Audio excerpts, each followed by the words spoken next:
Hello, everyone. This is Randy News, your host on Between the Chalk Lines weekly wrap up on Friday, September 6th, the first September episode that we have for the month. And I just want to show you something that we're giving away. I already sent out the Jackson Holiday signed Origins card from Panini. This time we're doing a PJ Orlando Stars and Stripes from their USA Stars and Stripes product that they put out every year. PJ was the 16th overall pick in this last draft for 2024 by the Miami Marlins as an outfielder. Um, he is right out of high school, so I think PJ will be in the majors at the earliest 2 3 years. Earliest. That's the thing with high school picks for me. I mean, if you want to see my article that I wrote about this past draft, you can go to our partner's website, breakertoolbox.com, and they have actually the last article there is my September call up one that I'll talk about in a minute here. But breakertoolbox.com, uh, you can get cards like this USA Stars and Stripes, Tops, Bowman, Panini, Donruss, you name it. I have a ton of cards here that we'll give away in the playoffs soon enough. We'll give one away as well. But yeah, blogs, articles that I post there and on betweenthe.chalklines.com as well. Um, Orlando, I think he's going to be a really fast, really good, possibly center fielder. Uh, he's looking like he could be the future replacement for Jazz Chisholm Jr. The Yankees did a really good job in picking him up at the trade deadline back in July as well. But to start off the weekly wrap up Friday, going into today, the American League East is being led by the Orioles at 81 and 60. The New York Yankees are right behind them at half a game at 80 and 60. So keep that in mind. The half game, it makes a lot of difference. By the end of the season, everyone will have played 162 games. There is no more 163rd game in Major League Baseball. Central Division is still the Guardians. They've been leading for a couple of months now. They are at 80 and 60. The West Division is the weakest in the American League by far. The Houston Astros have only 75 wins. They are the only team in all the leagues to have not reached 80 wins. The American League West has been the weakest as far as total record. That's not to say that the Houston Astros are a weak team at all. They have a great rotation and some good back end pitching, as well as some good offense. But I think they just kind of needed to find their footing and then finally got underway and are now in first place. Behind them, 4.5 games are the Mariners at 71 and 70. And then going into the National League, starting with the East, again, the tied for first best team in Major League Baseball going into today, Friday the 6th, is the Philadelphia Phillies, 84 and 56 games. The Atlanta Braves and New York Mets, who we'll come back and talk about in a minute, are tied at 76 and 64, 8 games back of the Phillies for the last place in the National League wild card, and that's going to be something important that we'll talk about here because the regular season is coming to a wrap in just a couple of weeks. It's the first week of the month is already tomorrow. When you're listening to this podcast or watching this podcast, we're already done with the first week of the month, and there'll only be 3 more weeks before we get to the playoffs. It's an exciting time, folks. Central Division in the National League is being led by the Milwaukee Brewers, who have been leading the Central for a while, as just like the American League West, or sorry, Central with the Guardians. They're at 81 and 59, and behind them they have a good lead, 9 games ahead of the Cubs at 72 and 68. And then in the West, the other team that's tied for best in Major League Baseball are the LA Dodgers, who just lost the other day to the Angels 10-1, um, sitting at 84 and 56. This is also another very interesting division, as the Padres and the Diamondbacks are only 5 and 5.5 games back, respectively, of the Dodgers. Wanted to say that the Dodgers spent 700 million plus, traded some good talent in the trade deadline, um, and are still only a handful of games ahead of second place. They could, in theory, um, not even make the playoffs. If they have a bad run in these last 3 weeks, they could drop to second or third place in the West and not make the wild card. If you think about it that way, I mean, if they drop to the East, I'll talk about the East where this is important. The last wild card spot is between the Braves and the Mets right now, going to the sixth at 76 and 64.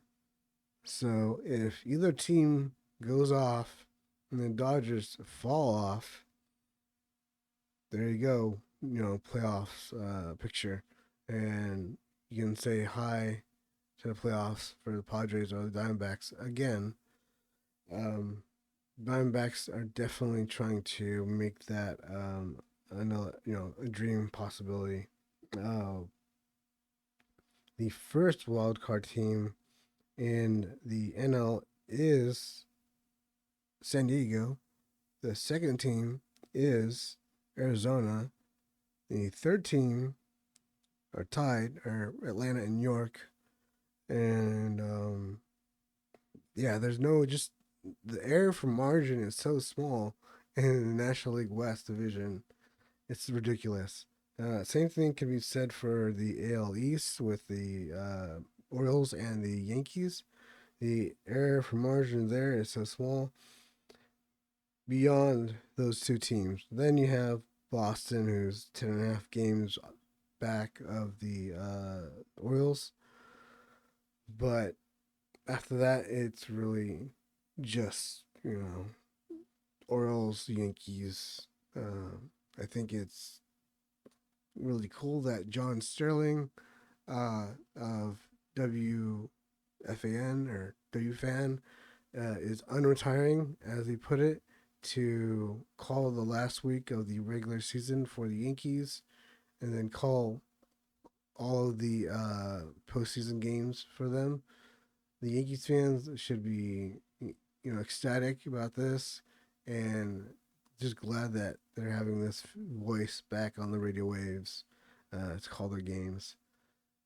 It'll probably be his last set of games that he'll call and re-retire, if you can, if that's a word. But you get the point. He's gonna retire again, and moving on from the standings, just wanted to mention we have seen a couple of call ups for teams, and I did write, as I mentioned, on our partner's website, breakertoolbox.com. Um, the biggest name that got called up was outfielder Dylan Cruz of the Nationals. They're out of the race, they're out of playoffs. That's a foregone conclusion. Um, 1 year in the minors. It was drafted last year. Dylan Cruz is not doing too shabby, I would say, in the majors. And I mean, you can see he's got a 216 average, which you would like to see a little higher than that. 2 home runs, 3 RBIs, 8 hits total. Um, he's only 22. You can give him, another month. He was the number 2 overall pick last year after Paul Skeens. He's still got 725 OPS. It's not bad at all. Um, Speaking of Paul Skeens, in last year, number 1 overall pick, just carving through the National League, but will probably be third place in Rookie of the Year voting.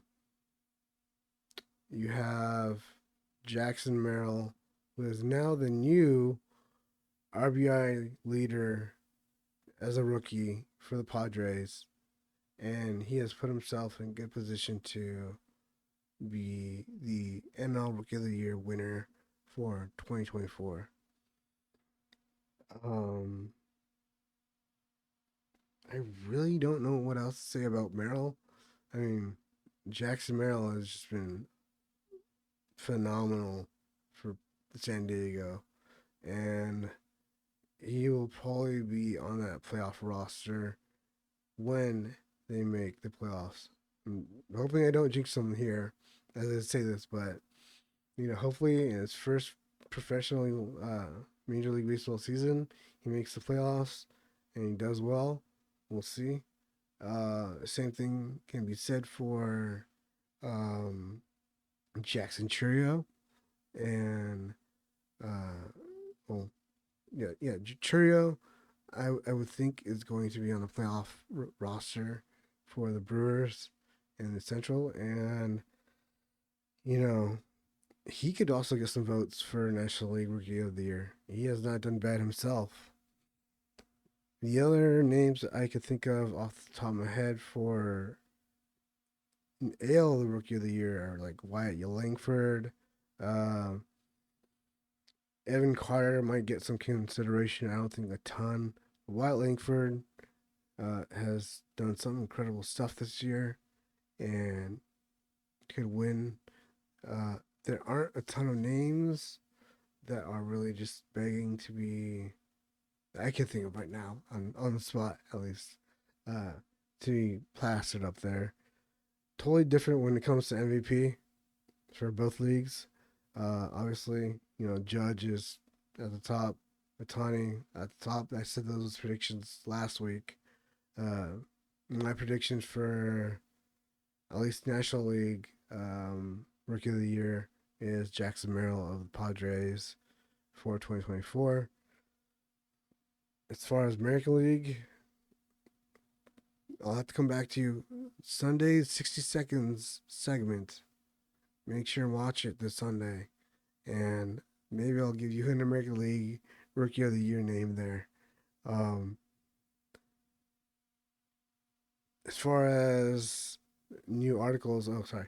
I wanted to talk about the 6-year extension that Matt Chapman got from the Giants. 160 million plus, 6 years. It was probably something in the range of what he was looking for in the offseason. I think he just needed to prove himself to the Giants front office, what he could do at 30 years old. And, he hasn't regressed. Still a gold glove defender, still an all star. And if the Giants ever get to the playoffs again soon, he can hopefully provide and help them out. Speaking of third baseman, in the American League, we have Alex Bregman. His contract is coming to a wrap with Houston, and people are wondering how much is he going to get, how many years he's going to get.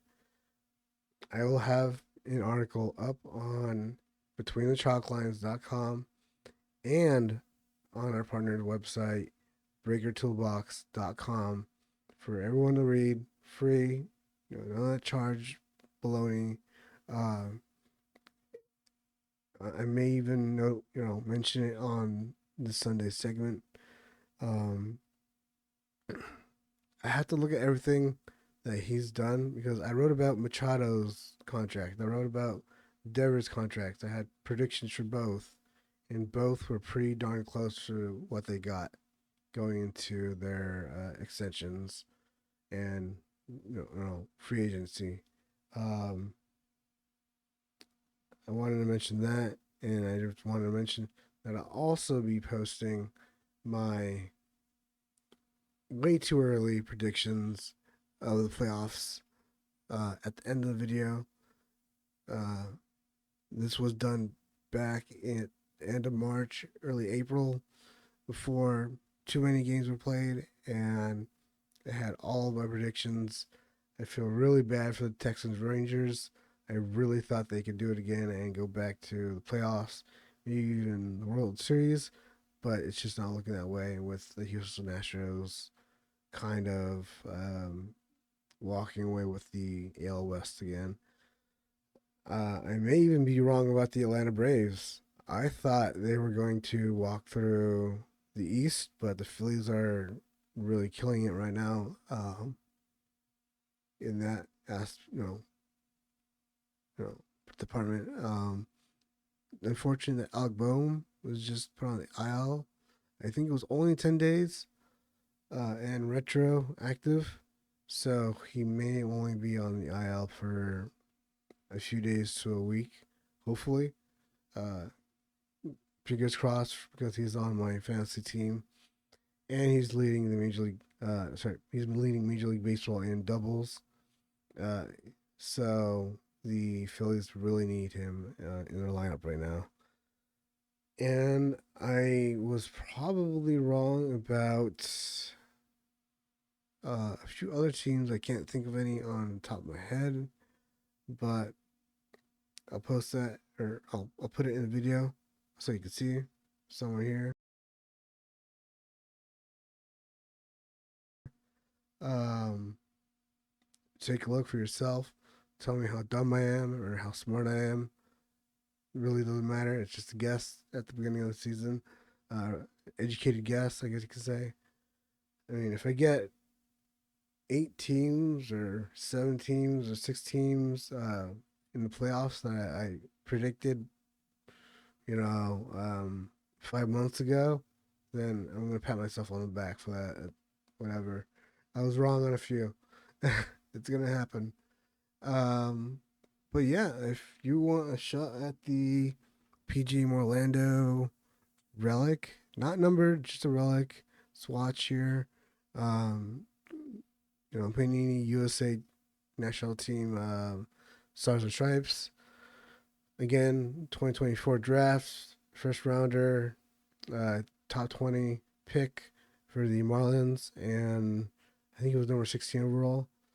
Um, Good kid, looks like, and smart kid seems.